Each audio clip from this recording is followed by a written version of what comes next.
గుజరాత్లో రాజ్కోట్కు ఇండిగో విమానం అత్యవసరంగా మళ్లించబడింది. దుబాయ్ నుంచి ముంబై వెళ్తున్న ఇండిగో విమానంలో సాంకేతిక లోపం గుర్తించడంతో పైలట్లంతా అప్రమత్తమయ్యారు. ప్రయాణికుల భద్రత దృష్ట్యా విమానాన్ని రాజ్కోట్ విమానాశ్రయంలో సురక్షితంగా ల్యాండ్ చేశారు. ఈ సంఘటనపై అధికారులు దర్యాప్తు ముమ్మరం చేశారు. పొగ రావడానికి గల కారణాలు గుర్తించే పనిలో సాంకేతిక బృందాలు నిమగ్నమయ్యాయి. విమానంలో మొత్తం 194 మంది ప్రయాణికులు ఉన్నట్లుగా అధికారులు తెలియజేశారు. మధ్యాహ్నం 3:25 విమానం సురక్షితంగా ల్యాండ్ అయింది. ప్రయాణికులకు ప్రత్యామ్నాయ ఏర్పాట్లు చేయటాన్ని ఇండిగో చర్యలు చేపట్టింది.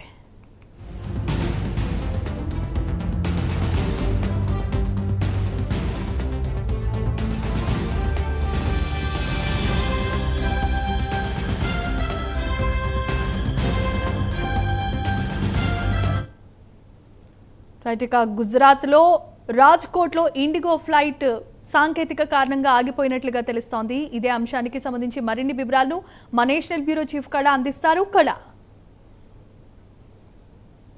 గుజరాత్ విమాన ప్రమాదం మరొకసారి గుజరాత్ లో సాంకేతిక లోపంతో ఇటు దుబాయ్ నుంచి ముంబైకి వెళ్తున్నటువంటి ఇండిగో విమానం సాంకేతిక లోపంతో మధ్యాహ్నం 3:25 ఇక్కడ అత్యవసర ల్యాండింగ్ అయినటువంటి విషయాన్ని ఇటు ఇండిగో కీలకంగా కూడా ప్రకటన చేసింది.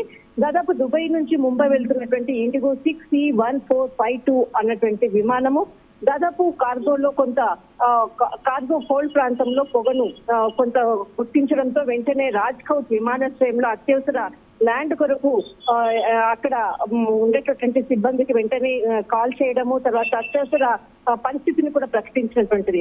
వెంటనే దాదాపు 2:35 అత్యవసర కాల్ చేయడము, దాదాపు చాలా మటుకు కూడా అక్కడ ఉండేటటువంటి ల్యాండింగ్ సమయంలో కూడా ఎలాంటి ఇబ్బందులు కలగకుండా వెంటనే అటు రాజ్కోట్ తర్వాత గుజరాత్ అనేక మంది సాంకేతిక నిపుణుల సహాయంతో చాలా సేఫ్ గా 194 మంది ప్రయాణిస్తున్నటువంటి ప్రయాణికులతోటి దాదాపు 3:25 ల్యాండింగ్ కావడంతో ఒక్కసారిగా కూడా అందరూ ఊపిరి పీల్చుకున్నారు. దాదాపు ఎందుకంటే గతంలో జరిగినటువంటి ఘటన గుజరాత్ లో ఘటన మరొకసారి ఇటు ఇండిగో విమానం సాంకేతిక లోపం తలెత్తింది.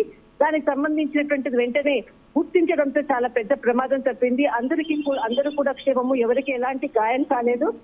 కానీ దీనికి 194 మంది ఇక్కడ ప్రయాణికులు ఇందులో ప్రయాణిస్తున్నారు. వెంటనే దీనికి సంబంధించినటువంటి విమాన సిబ్బంది గుర్తించడంతో చాలా పెద్ద ప్రమాదం తప్పింది. ఇది మనకు దుబాయ్ నుంచి ముంబైకి వెళ్తున్నటువంటి విమానం. Right, thanks for the updates. ఇక్కడ